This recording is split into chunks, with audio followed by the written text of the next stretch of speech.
अस्सलाम वालेकुम। तो हमारा नेक्स्ट जो टॉपिक है वो है एग्जैक्ट इक्वेशन, जो एक्सरसाइज 9.4 है, जो कि इंपॉर्टेंट है। ठीक है, होमोजीनियस, ये सारी इक्वेशन इंपॉर्टेंट है, कोई ना कोई पेपर में लास्ट में जो है ना वो आ जाती है। अब आप लोगों को ये खुद पहचान करनी पड़नी है कि उन्होंने आपको कौन सी इक्वेशन गिवन है दी है। ठीक है, मतलब वो आपको नहीं बताएगा कि ये हो सकता है, वो बता दे कि ये एग्जैक्ट इक्वेशन है, आप इसको सॉल्व करो, सिंप्लीफाई करो। लेकिन बाज़ औक़ात इस तरह होता है कि उन्होंने नहीं दिया था, तो आपको इक्वेशंस की पहचान करनी पड़ती है। होमोजीनियस इक्वेशन की पहचान हमें हो गई थी। ठीक है, उसके इक्वल्स टू ज़ीरो लिखा होता है, तो क्या उसे कहते हैं, सिंपल इक्वेशन होती है और इक्वल्स टू ज़ीरो लिखा होता है, और डी की फॉर्म में होती है। ये भी याद रखना है कि डी लाजमी आता है उसमें। ठीक है, होमोजीनियस इक्वेशन में। और अगर आपने वो नहीं देखी वीडियो, तो वो पिछली वीडियो है, तो आप देख सकते हैं। अब यहाँ पे है एग्जैक्ट इक्वेशन। इसकी पहचान इस तरह से होती है कि ना, इसमें क्या होता है कि आपको ना एक तो ना ये कोई ना कोई वैल्यू गिवन होगी, साथ डी एक्स लिखा होगा। यहाँ पे फिर कोई ना कोई वैल्यू होगी, साथ डी वाई लिखा होगा और इक्वल्स टू ज़ीरो लिखा होगा। ठीक है, अब आपने ख्याल इस चीज़ का रखना है, इक्वेशन को ध्यान रखना है कि आपको डी एक्स लाजमी आएगा, कोई ना कोई वैल्यू आएगी, डी वाई आएगा, कोई ना कोई वैल्यू आएगी, और इक्वल्स टू ज़ीरो लिखा होगा। सारे क्वेश्चन आप देख लें बिल्कुल इसी फॉर्म में होंगे। ठीक है, डी एक्स और डी वाई की फॉर्म में होगा, तो आप लोगों ने यहाँ से अंदाज़ा लगा लेना कि ये कौन सी इक्वेशन है। ये हमारे पास एग्जैक्ट इक्वेशन है। क्वेश्चन सिंपल है बहुत ज़्यादा, बस समझने वाली ज़रूरत है, और इसके अलावा कुछ भी नहीं है। ठीक है, पहला क्वेश्चन हम ले लेते हैं। ठीक है, पहला क्वेश्चन लिया हमने, ये इक्वेशन दी हुई है।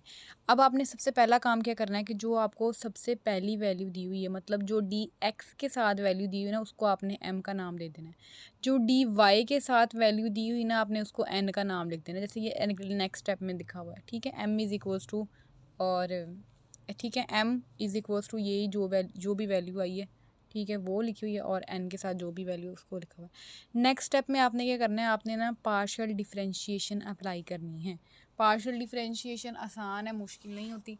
अगर आपने पहले की है तो ये तो बहुत अच्छी बात है, लेकिन अगर आपने नहीं की तो फिर गुजारे लायक आपको करनी ही पड़नी है। ठीक है, इसमें क्या होता है कि आपने अब देखो, अब ख्याल इस चीज़ का रखना है कि जो एम वाली वैल्यू थी वो कहाँ से आई थी, हमारे पास डी एक्स से आई थी ना, तो आपने इसके उलट जो है ना वो क्या करना है, डिफरेंशिएशन अप्लाई करनी है। तो यहाँ पे डी एक्स था, तो आप डी वाई के लिहाज से जो है ना वो अप्लाई करोगे।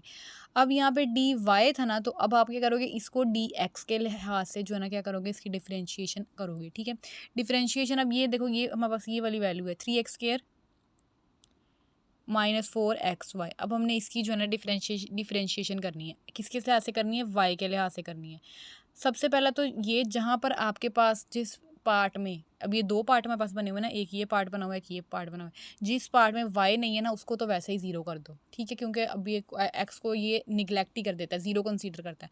अब ये वाला पार्ट जो इसमें वाई नहीं है ना, तो ये क्या कर देगा, एक्स को ज़ीरो कर देगा, तो ये तो ज़ीरो आ जाएगा, ज़ीरो आ जाएगा। ठीक है, अब यहाँ पे क्या है, यहाँ पे हमारे पास क्या है, हमारे पास एक वाई है। ठीक है, तो जब जहाँ पे एक वाई आ जाए ना, तो अब ये क्या होगा, ये जब एक वाई आ जाए ना, तो मतलब कांस्टेंट है, तो कांस्टेंट की डिफरेंशिएशन जो है ना वो 1 होती है।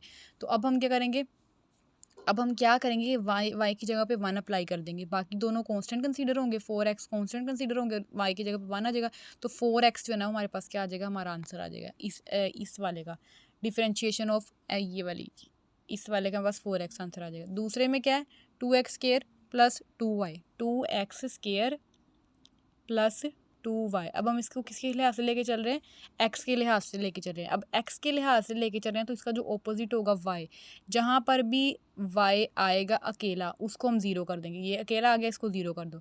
अब यहाँ पर x है ना, तो इसको हम क्वोशिएंट रूल के मुताबिक जो है ना इसको सॉल्व, क्वोशिएंट रूल कह रही हूँ, क्या कहते हैं, पावर रूल के मुताबिक जो है ना उसको सॉल्व कर देंगे। ये 2 को बाहर निकाल लेंगे, कॉन्स्टेंट है, और x² आ जाएगा।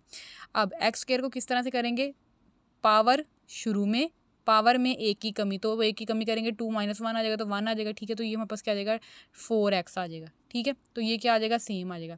अब ये दोनों सेम आ गया, आंसर दोनों के सेम है ना, तो अब इसका मतलब है अगर इन दोनों के आंसर सेम है, तो ये हमारे पास एग्जैक्ट डिफरेंशियल इक्वेशन है। ठीक है, ये हमने वेरीफाई करके उसको दिखा दिया है। नेक्स्ट स्टेप में क्या करना है, नेक्स्ट स्टेप बिल्कुल सिंपल है, और हर इक्वेशन का, हर मतलब सवाल का, मतलब इसमें जो क्वेश्चन है ना, उनमें सबका सेम होता है।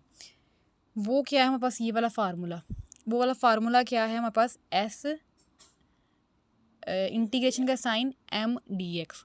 ठीक है, तो ये हमारे पास जो है ना ये वाला फार्मूला होता है, main formula, S plus T is equal to C. इसमें हमने एस की वैल्यू निकाली है, फिर टी की वैल्यू निकाली है, और उसको सी के ऊपर रख के दिखा देना है बस। ठीक है, एस का हमारे पास फार्मूला है, एस अंडर रूट इंटीग्रेशन का साइन एम डी एक्स, ठीक है। और टी का फार्मूला हमारे पास क्या है, टी का फार्मूला होता है T equals to the integrating terms of the दूस and with respect to Y which is are the form of X, ठीक है। तो ये इसको हम सिंपली करके खुद ही इसके लिख लेते हैं, कहीं लिखा होगा, नहीं लिखा हुआ, चलो हम इसको जब सॉल्व करते हैं तो हम खुद लिख लेते हैं।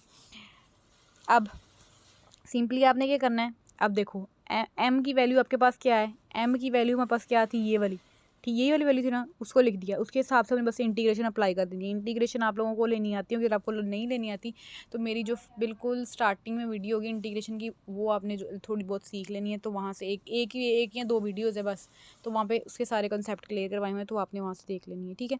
अब ये हो गया। अब जो टी वाला होगा ना, टी किसके इक्वल आएगा, टी इक्वल आ जाएगा अंडर रूट एन और साथ डी वाई, ठीक है। अब बस इतना ख्याल रखना है इसमें, जब हमने n की वैल्यू लेनी है ना, n की वैल्यू को उठाना है, तो जिसमें x होगा ना वो वाली वैल्यू हम नहीं लेंगे, जो सिर्फ y वाली होगी ना सिर्फ वही वाली उठानी है, x वाली छोड़ ही देनी है, m वाली में पूरा ले लेना है, इस वाले फार्मूले में ना पूरा उठा लेना है। जब t की वैल्यू लिखने लगना है ना, तो सिर्फ हमने वो वाली टर्म्स उठानी है जिसमें x होगा, और अगर उसमें जिसमें y होगा, और अगर जिसमें y नहीं होगा ना उसको हम उठाएंगे ही नहीं, ख़त्म कर देंगे, ठीक है।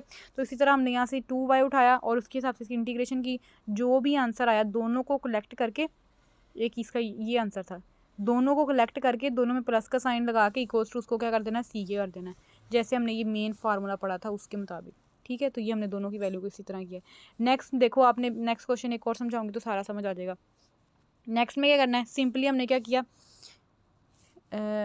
ठीक है, ये दो इक्वेशंस थी हमारे पास, पहली डी एक्स वाले के साथ हमने एम ले लिया, डी वाई वाली के साथ हमने वाई एन ले लिया, उसके बाद हमने करना था उलट, डी एक्स आना तो डी वाई के लिहाज से इसकी पार्शियल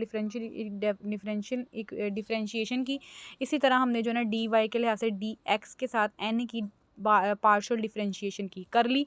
अब अगर इन दोनों का आंसर सेम आ जाता है तो इसका मतलब है कि ये एग्जैक्ट इक्वेशंस हैं जो हमने टेस्टिफाई कर दिया। नेक्स्ट में हमने फार्मूला लगाना था कौन सा, ये वाला S plus T is equals to C वाला, ठीक है। उसके लिए हमने एस का फार्मूला लगाया, ठीक है, इंटीग्रेशन की। देन हमने क्या किया, उसके बाद हमने क्या किया, टी का फार्मूला लगाया, टी की इंटीग्रेशन की। अब जो दो आंसर आ गए ना, एक तो टी वाला आ गया और एक तो हमारे पास आ गया एस वाला, दोनों को ऐड किया और इक्वल्स टू सी का रख के दिखा दिया, तो हमारे पास हमारा आंसर आ गया, ठीक है।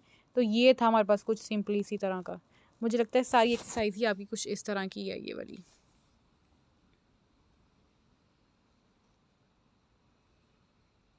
हाँ जी, एग्जैक्ट में आपका आंसर जो है ना वो एग्जैक्ट ही आएगा, बस यही वाला कुछ इसी तरह के क्वेश्चन थे।